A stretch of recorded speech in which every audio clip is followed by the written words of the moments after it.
all you are is all you give in a real way.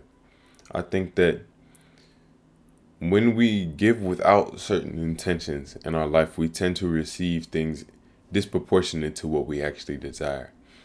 And I think what this is really about is understanding how to actually get to the state that you want to be in, how to actually give yourself the things that you desire, give yourself the things that you want.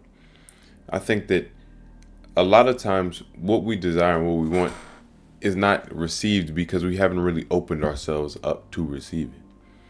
And what I mean by that is, I feel like when you are trying to align yourself with something, it's really a full embodiment that really makes something come in. And what that means is, sort of balancing the physical aspect of your acquisition, like actually doing the work and doing the I don't know, the labor that would get you what you want, the stuff that sows seeds. I think when we do stuff like that, it's important to also add some type of intention or mental aspect or spiritual aspect to the things that you do. When we don't open up enough space for us to truly occupy, or open up enough space for us to receive from the things that we endeavor, the things that we put out, we often are left with a sort of longing for the world, living in a certain amount of lack that makes you disregard all the things that you've already gained. And the truth is, a lot of us have gained a lot already. And I think it's about our continuous acknowledgement of our abundance, our continuous acknowledgement of the fact that how we give to ourselves in terms of giving ourselves perspective or giving ourselves a chance or giving ourselves an open enough mind to acknowledge good possibilities for ourselves. I think just as much as we imagine how things could go wrong, we also need to give to ourselves and acknowledge points at which it can go right. Or at the very least, give ourselves a present opportunity to determine what is going to be. And the thing is with present opportunity and what we encounter, you don't have to react any way to anything. Those are all decisions that I think we've been conditioned to make either by ourselves or by our surrounding environments. And I don't mean that to say just be super stoic and don't react to anything, but to say if our reactions are taking away from us in a subtle way, then we have to learn how to react in a way that actually gives to us. We don't have to take anything personally. I think a lot of us take life too seriously to actually live it. And I don't understand why a lot of us do it. It's sort of a natural thing. I remember times in my past where I used to just sit and think all the time. I would take everything everyone said so personally that I couldn't really get a thought in of my own or a thought that I chose. Instead, it was filled with nonsense perpetuated by other people. And more so, because other people don't even say that much. More so, my own projection of their actions and words onto myself. My own projection of my own feeling about how I was onto them. And that's why I think what you give is what you are, or all you are is all you give. Because what we give to ourselves is really what we experience. If you give love to yourself and your perspective, if you allow your self-talk and thoughts to actually be sort of positive and contribute to you, we feel so much more fulfilled. Like I was doing some book orders yesterday, and I'm not gonna lie, the shipment that I had took longer than expected. So I had to make sure I got a lot of orders done last night. And while I was doing them, I was looking at the quantity. I said, oh boy. Then I really thought about it. In going into something that I know I'm going to do, I have to do, what objective would I have in making it seem to myself or stating to myself that, or giving to it, that it's going to be difficult or it's going to be burdensome or something like that? There's no benefit to stuff like that. And I'm starting to realize that the more we add complaints and negativity onto the life we live, the more we live it, because it's our life. And a lot of things we complain about aren't one-time deals. They're things we continuously experience. And if we're continuously experiencing ourselves and we attach negative stuff to ourselves and give negative things to ourselves, then that's all we're going to be, because that's all we're going to experience. I think it is about giving something new to yourself. Really opening up enough space in your mind to open enough space in the world. Recognizing that you don't have to live in reference to pretty much anything but yourself. And I don't mean that to say don't pay mind to a societal structure or anything like that in terms of your conduct, in terms of your treating of other people. But recognize, if we want to influence our lives in a way that changes it, that changes us, then we need to start to give things to ourselves that actually allow it to be that way. I've been thinking about intentionality and making life more intimate. And what it is about is not taking life personal, but making it intimate. Like, whenever something negative or some negativity occurs in your life, I think the first step would be not regarding it as negativity first and foremost. If we allow things to sort of be as they are and give ourselves a chance to look at something for what it is rather than our own emotion, then instead of combating our emotion about it, we can actually confront the problem in front of us. We can actually begin to solve the thing in front of us when we don't make it a personal monolith of our own value, when we don't make it a personal representation of our current state or how things are for us right now.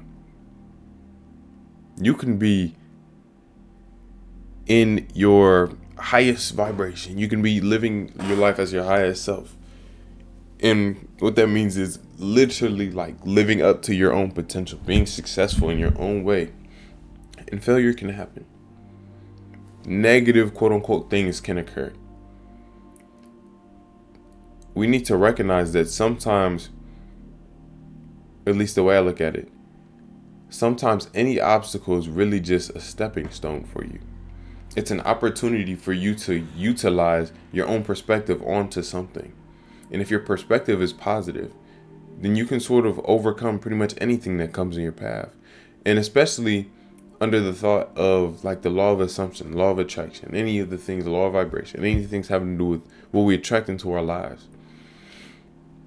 When we start to live life from a perspective of our own positivity and the good things that can occur, more things start to occur.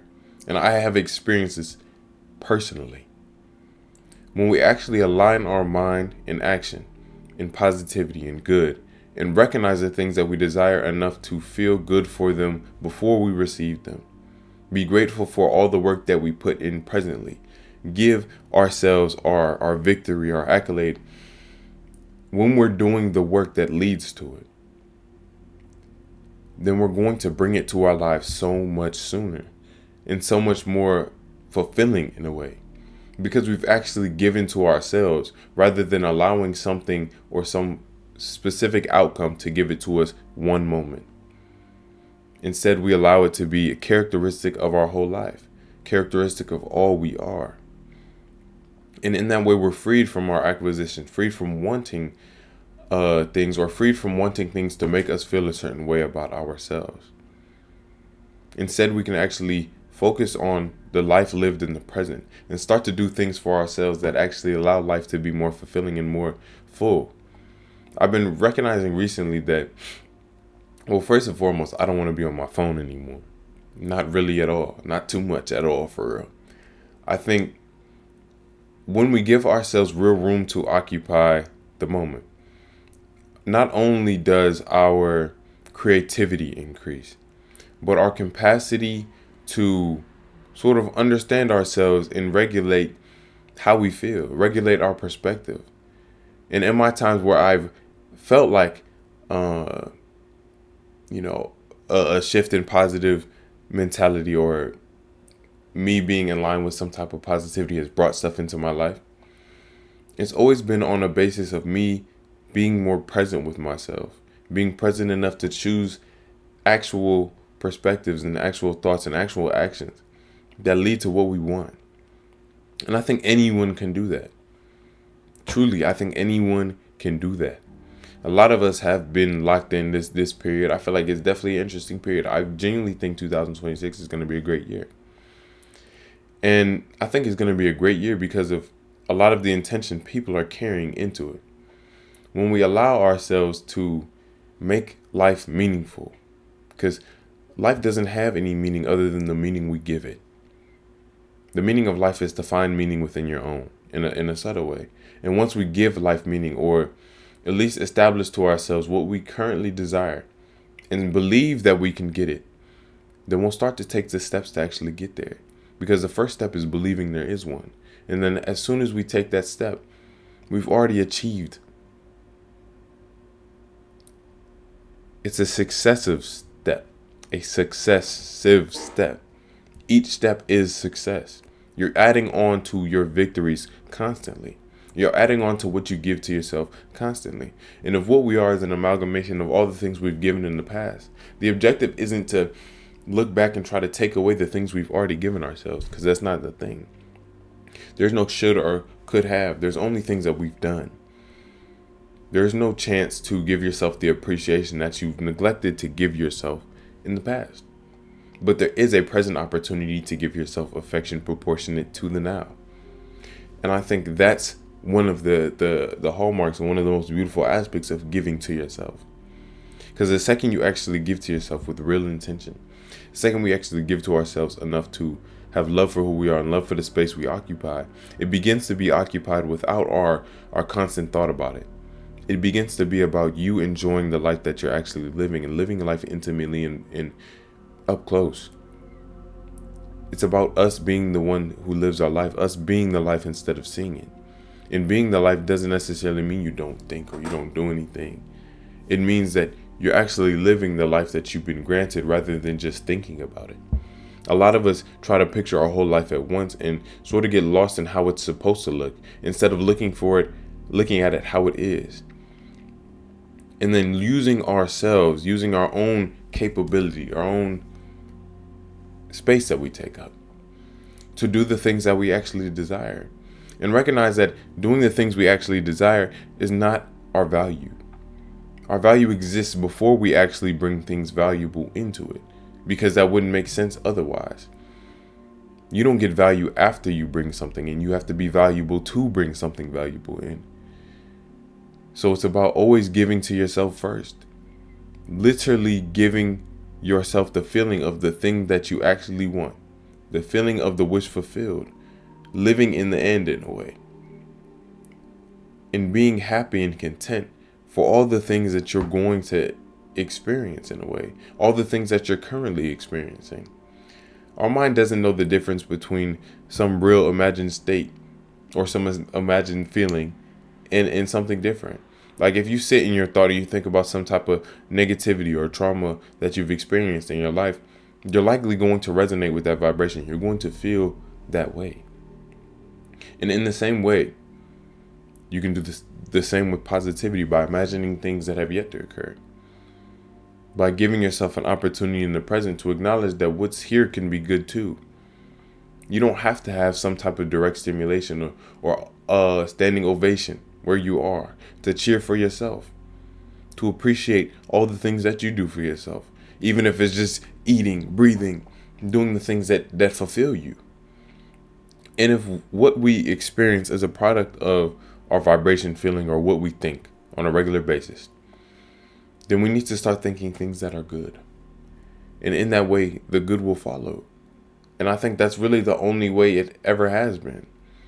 I don't think there's genuinely, in my experience, whenever I've gotten into a headspace of thinking positively, successively, over and over again, and actually being present enough to choose that over and over and over, my life has always shifted for the better. Because life is always a thing that's lived via your perspective. And if you have a good perspective that enjoys life, then you have no choice but to enjoy the life that you live. It's always about how much we can get taken away from our thoughts and how much we interject thoughts into our head that actually allow us to stimulate our own growth. And we can grow in ways much more vast than what we have in the past. Every single second, every moment is a new opportunity for you to establish something new. You want your change to occur. It doesn't occur in the future. It doesn't occur over time. Because time doesn't exist in a real way. It happens in the present. It happens as soon as you have committed yourself to the idea. As soon as you have acknowledged that something in you has changed and truly believed it and truly internalized and truly allowed it to change. That is the moment we actually do. And I've been recognizing in myself a lot of things are changing. And I don't necessarily know why they're changing, per se.